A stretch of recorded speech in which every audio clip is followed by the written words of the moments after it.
We are in Pearland, Texas. We are at the Greasy Spoon. So it's a soul food restaurant. It's actually one of my favorites. There's another one down the street we might check out. I won't say the name of it, but Right.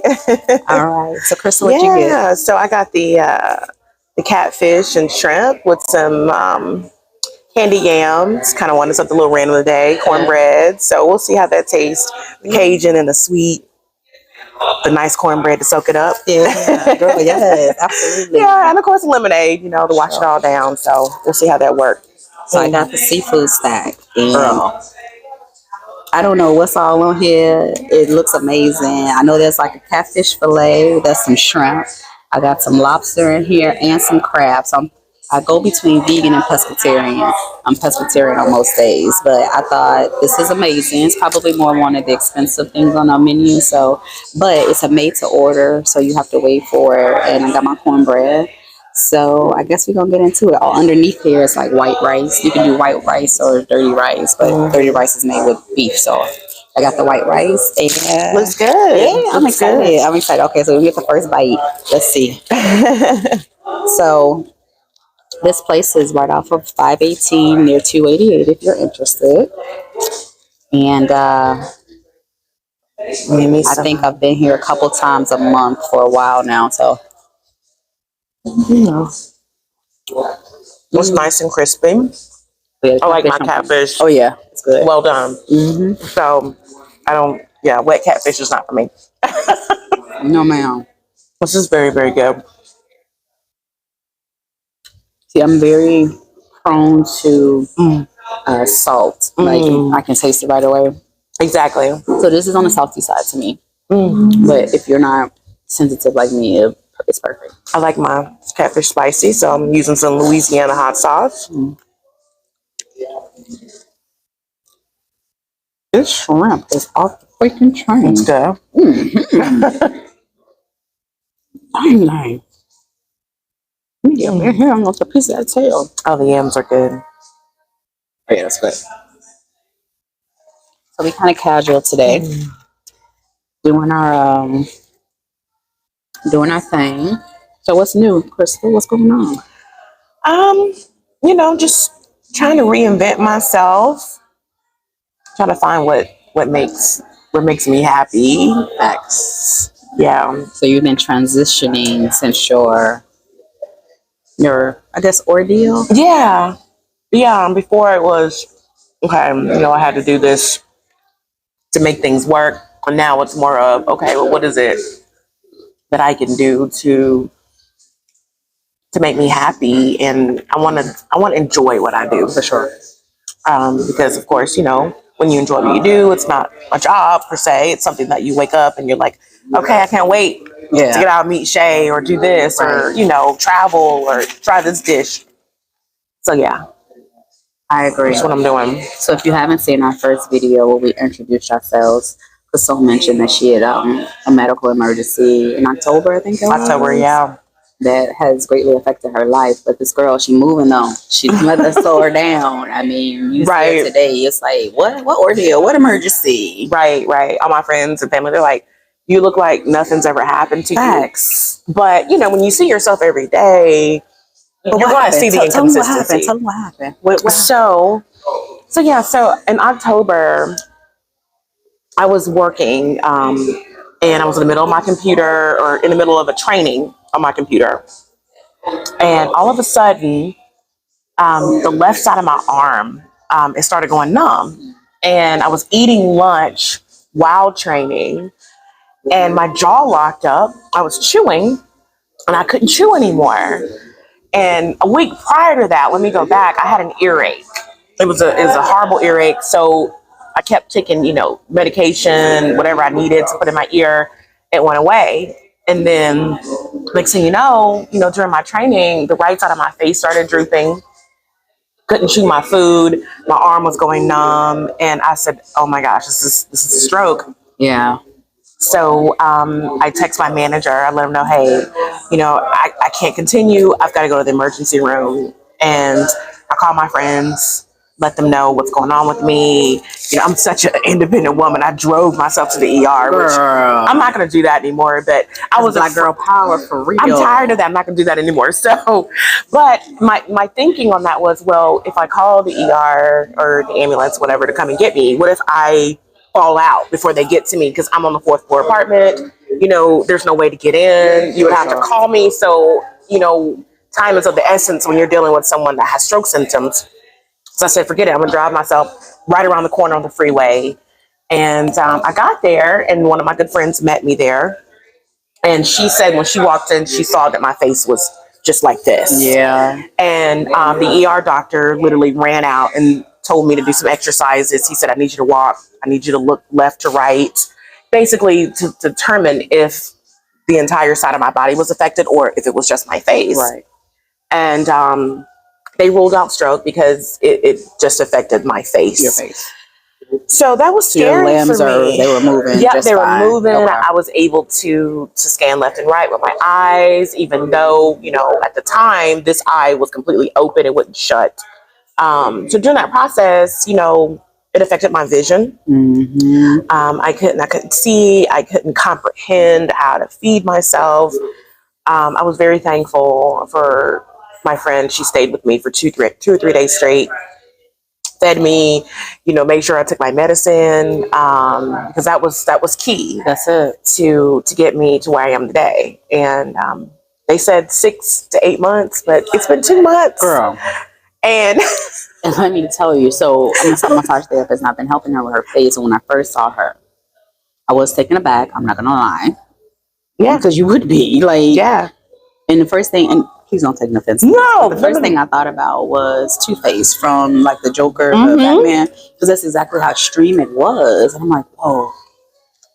Then in my skills, in my head, my skills, I'm thinking, are my skills good enough? Am I going to even help her?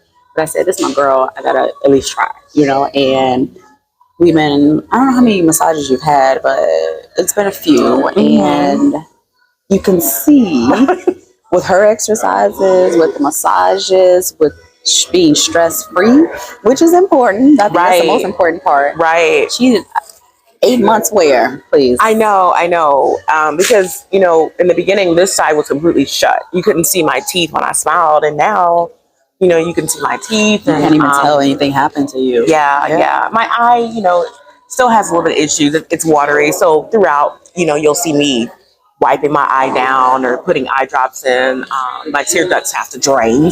But I'm just very thankful that I am where I am right now, because it could be a lot worse. Could be a whole lot worse. So for sure. Yeah. So now, before we continue, I need to tell them, listen, if you get this has a lot of food. Now, I'll tell you about my story. I have a sleeve. I had gastric sleeve surgery. Matter of fact, 4 years ago to Sunday's date, and I don't know when we're going to air this, but January 8th, 2019, I underwent gastric sleeve surgery. So you'll see in our eating videos, I tend to not eat a lot. Like right now, I'm really full. But this is so good. But before we continue, I wanted to let you guys know this has a lot of stuff on it. This has a layer of rice. On top of that is a layer of collard greens. Then we have a fried lobster. We have shrimp, and maybe I don't know, 3 or 4 maybe. And then this catfish. And there's some crab in here somewhere. I'm just trying to find out where it is. Girl, it's so freaking It was very filling. This is 3 dinners in one. Mm-hmm. But it's delicious. It's delicious. And I wanted to stop and mention the collard greens, because I forgot it was even in there. And then it's covered with the seafood sauce. So yeah. But I don't know, in the interim, going back to your story, what are you doing to not end up back where you were? What have you changed? I'm getting a lot more sleep. Mm-hmm. Before, I was working an assignment 60 plus hours a week, Monday through Saturday. I had just that one day off to do laundry, to do shopping, to do anything for myself. I'm also in school full time as well. So after work every day, I would get online and begin working on my assignments, and it was just too much. I believe that was a sign that said, I'm gonna have to slow you down because you're gonna kill yourself. So I took some time off from school. I actually go back next month, February 13th. What are you taking up? I am Homeland Security and Emergency Management. So yeah, I will be able to, kind of work for any agency, disaster recovery, writing their emergency management plans, business continuity. I can work for government agencies, wherever, That's awesome. So I wanted something that I could make a difference and travel and just help people. For sure. Yeah. That is awesome. Thank you. I have 5 classes left. Oh, So that's nothing. I So you're know, done. I know. And I know this was a sign because I was thinking to myself, why would this happen Right now. 5, right when I'm almost finished? Right now, yeah. I'm like, could you and I have waited? But For sure. but it's okay. No worries. Everything happens in the right time. Exactly. So, but yeah, that's what I've been doing. Just having fun with you, having fun with my family, friends. One of my good friends is getting married at the end of this month. So I'm traveling to South Carolina to see that. And yeah, like I said, it's growth. It's a process. Yeah. Yeah. I think the key is take care of yourself. Right. I come across so many people in my practice that either, especially women, I don't know why we do this to ourselves. I think it's just society as a whole makes us feel bad about wanting to take care of ourselves. We just have to dedicate everything to everybody else and then put us on the back burner. And my mama, love her, rest her soul, she used to say, it ain't gonna matter if you're dead. So you're killing yourself for what? And then you leave this life with what? Right. You've done so much for everybody else. You literally wasted. Not, don't get me wrong. Some people's ministry is to help others, Right. But I never feel like you need to help others to as a detriment to yourself. I feel like there should be some balance. You're absolutely right. Yeah. I mean, I have all these goals, dreams, things that I want to accomplish, but you're right. Like, what good is it if the health is not there? You can't live to experience it or share it with other people. That doesn't make sense. Right. Yeah, so I'm going through this like rebirth, I guess. Yeah. Which is funny. We were just talking about that. My changed my name, or in the process of changing my name, right? I'm in a rebirth or transition myself. Like I mentioned, I've had weight loss surgery. I've lost up to 100, I want to say 20 pounds. I've gained some of that back on purpose because I wasn't feeling myself that small, but that's amazing. It's a great thing though to be able to do and do it in control. But with that, I also am deciding to change my name from Shay. Shay is actually short for my government, which I'm not going to reveal here, but from Shay to Sincere. Sincere has always resonated with me. My business, Sincere Tranquility Massage. It came just from me learning who I am and realizing that is me to a T. Like everything I do is with a heart and sincerity for people, love for people. And I had to come to that. I just recently divorced my second husband. And I'm not here to bash, but he definitely made me rethink who I was. And when you're with a certain type of toxic individual, they'll make you feel like you're so wrong in everything you do. And that's how I felt like I couldn't do anything right. And then as I learned myself, I realized I truly have a heart for just people in general. And I want people to heal, right? And I want people to be whole and balanced. And, fortunately, unfortunately, that's what I was doing in my marriage, but it was beating me down. Right. Beating me down. I mean, I've always struggled with my weight, but when I was with him, I got up to my highest. I was 250 pounds. My knees they were gone. Like my whole body was in just nothing but just straight like flight mode. Like I was stressed. Everything about me was just tense. And listening to your story, it's like I could have been there. That could have easily been me. Exactly. Even worse, So since the surgery or the procedure, how have you taken care of yourself? How has that changed from when you were in the toxic marriage to now? Because I've seen the transformation. I've seen the pictures, and you were a totally different person. Totally. So I am totally different mind, body, and spirit. When I tell you it's not the same, the first thing I did was, and I might get some comments on this, but I had to let go of religion. I think religion is a some religions and the way it's taught can be more of a hindrance than a help. I feel like some religions keep you in a bound, fearful state, and I had to let that go. I had to let go of friends. I had to let go of family that I knew was not helping me in my journey and was not they weren't resonating with me anymore. And it's hard because people just, especially close friends and family, it's like because your identity is in those people, you just don't know what to do if you let them go. But I had to, and then including divorcing my husband. It was bad. It was toxic. Oh, it was bad. But I am so much better for it now. The other thing I did was I opened my mind to a lot of practices that I wouldn't have before. Okay. Right? Meditation, true meditation, meaning, um, I take every day, 5 o'clock in the morning. I wake up every day. I have an altar and I sit there and I literally just listen to my spirit, which is connected to the Almighty Source. I listen to myself, and it comes through me every single time. And I'm learning I won't say psychic abilities, but my abilities to hear beyond the 3D is starting to awaken, seeing things differently is starting to awaken. So it's the spiritual growth. This is amazing. It's amazing. And I think everything just kind of follows after that. That's why I feel like now I'm in the space where I am in. It wasn't the weight loss surgery that kept my weight off. It's um, the knowing how to release the things that kept me bound to the food, that kept me bound to being fat, that kept me bound to the insecurities. When I was able to release those things, that's when things started working for me. Because now I can regulate my weight like that. That's amazing. It's so easy. Like I can see food. I have a different relationship with food.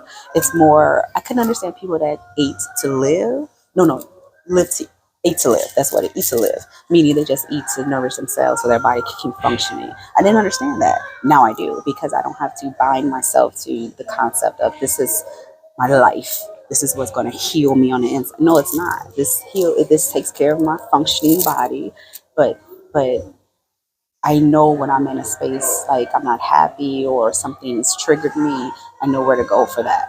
And it's not for food anymore. So, and as you notice, I stopped eating because I can't eat no more. Well, my food is good, so I'll probably eat a little bit more. But and that's the thing. Oh, that's one of the things I can't stand. Like and not towards you or anything. Yeah. It's like people get around me, and from where I was to where I am now, it's like I had a friend, and she was always kind of like, "Oh, how you gonna eat?" So she felt bad about eating. I'm like, enjoy your food. Like this is my journey. Yeah. Like, here's my cornbread right here. That's it. That's it. So yeah, but now I'm in this space. I'm loving myself. I'm single. I'm happy. My career is taking off.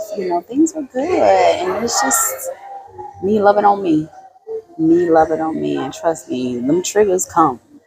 Like the ex-husband wanna, text back and whatnot, that kind of thing. But no, boo. We been there.